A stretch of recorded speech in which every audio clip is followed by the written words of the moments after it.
একটা কথা হাসনাত ভাই বলে কোটি কোটি টাকা দিয়ে কি হবে, কোটি কোটি টাকায় মানুষের জীবন ভালো না। আজকে দেখেন এই জেলখানা প্রস্তুত, একটা জিনিস দেখেন, কোনো জুলাই যোদ্ধা রাজপথে নামলে পুলিশ কিভাবে প্রতিহত করে।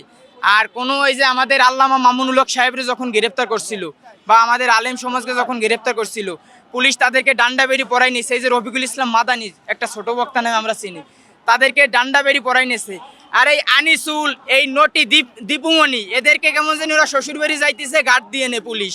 তোদের পুলিশ এখনো তোদের সময় আছে ভাই, দেশপ্রেম কি এই জিনিসটা আন।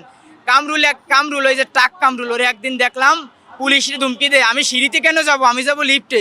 লিফট কি তোর বাপের টাকা কেন শালা? তুই হলো আসামি, হত্যাকারী, তোরে কেন লিফটে নেবে? তোরা তো লাথি মারতে মারতে নেওয়া উচিত, কিন্তু আমাদের প্রশাসনগুলো এইগুলো করে না। প্রশাসনগুলো তাদেরকে কি সুন্দর নিরিবিলি নিয়ে যায়, আবার স্যার স্যার বলে।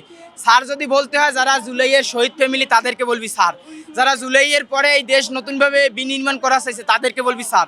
তো হাদি ভাই চলে গেছে, আমরা যদি এখন ভাঙিয়া পড়ি তাইলে এই দেশ আমরা আর আগায় নিতে পারবো না।